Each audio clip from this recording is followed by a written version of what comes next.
New York, 2014. Panic erupts inside JP Morgan's headquarters. One of the largest banks in the United States has just suffered the most massive cyber intrusion in history. 83 million clients, personal data, banking transactions, all downloaded within minutes. No ransom, no demands. Just a silent crime executed flawlessly. The IT department throws everything they've got at it, but there's nothing. No IP address, no malware. Only a line of code that self-destructs right after execution. But the scariest part isn't the hack itself.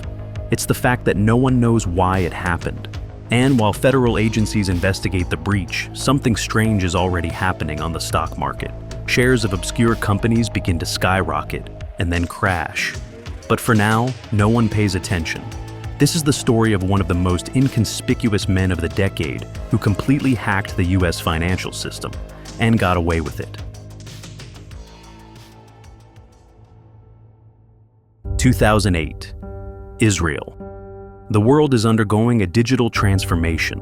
Online payments are becoming widespread, and cryptocurrency is slowly emerging.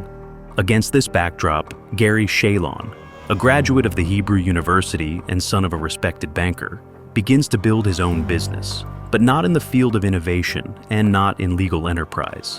He becomes fascinated with gray payment schemes, online casinos, affiliate programs with high commissions, adult traffic sites, and alternative payment gateways. All of these are businesses that operate in legal gray areas, technically legal but completely opaque. One of the most profitable sectors turns out to be online gambling, which at the time is virtually unregulated in the US and Eastern Europe. Shalon helps such sites process payments through shell companies, and in return takes 10 to 30% of the turnover. At that time, the turnover of such platforms amounted to tens of millions of dollars. He not only earns his first large sum, but also learns how to clean money through offshore channels. Gary opens bank accounts in Cyprus and Panama. He routes payments through the British Virgin Islands and creates schemes in which one of his companies rents a server from another, consults on finance, provides support, all between firms he owns himself.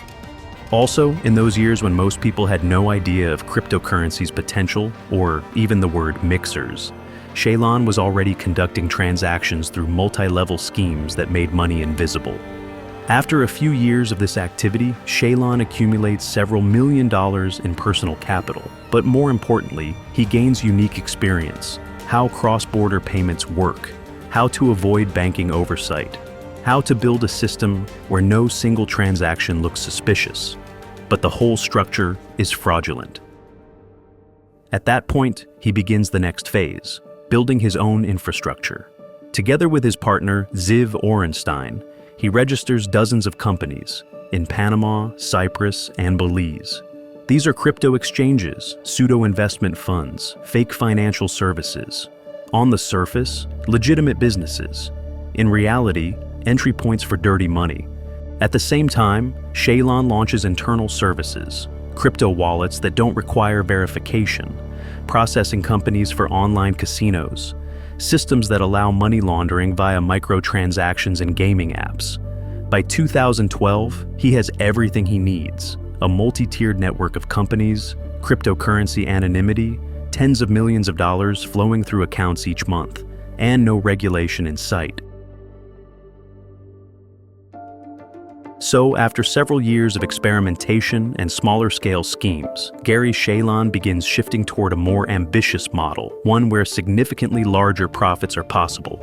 To do this, Shalon teams up with Belarusian hacker-programmer Andrei Tyurin.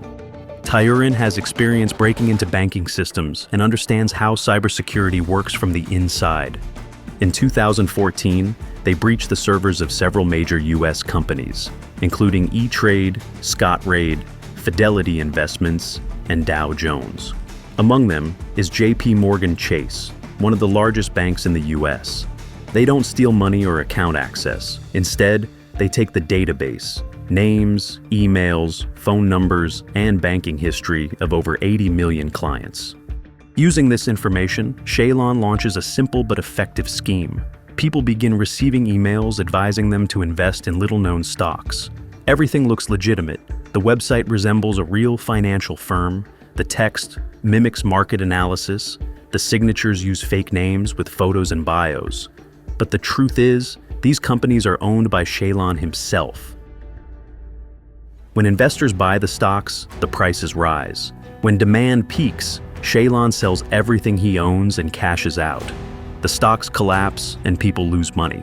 It's a classic pump and dump scheme, only executed on a large scale, with professional polish and a massive victim base. In just 1 year, this scheme moves over $100 million. The money flows back into Shaylon's structures: casinos, crypto exchanges, fake payment systems, and offshore accounts. Gary himself remains invisible. He has no media persona. He doesn't buy flashy cars, doesn't show up in tabloids, doesn't give interviews. He only cares about one thing: how efficiently his profit and laundering system works. At this stage, Shaylon becomes overconfident and starts scaling more aggressively.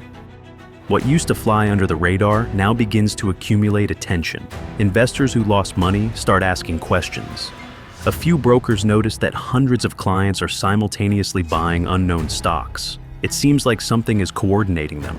Then journalists spot that several unrelated stories share similar details: identical emails, similar websites, and most importantly, a trail leading to the same legal entities. The financial volume also turns against him. $100 million is no longer gray market. That size automatically draws SEC scrutiny. Banks start flagging suspicious transactions. One fake project is flagged by a financial monitoring service, and several offshore firms are linked by the same Cypriot postal service. It's not fatal. The system still works. And while Shaylon is trying to improve the architecture and fix bugs, in New York, at SEC, FinCEN, and FBI offices, a special task force is already forming. A team that, for the first time, will try to assemble all the puzzle pieces and find the person behind it all. The FBI and SEC are gradually putting the puzzle together. Each fake financial company, each crypto exchange, each investment advice website, all lead back to a few email addresses, IPs, and straw persons. And in almost every case, the trail leads to Israel or Cyprus. The official operation is named Operation Stock Shock. In July 2015, the FBI announces indictments. At the center is Gary Shaylon, a 31-year-old Israeli citizen. He is charged with conspiracy to hack computer systems, financial fraud, money laundering, illegal cryptocurrency trading, and participation in pump and dump schemes involving hundreds of millions of dollars.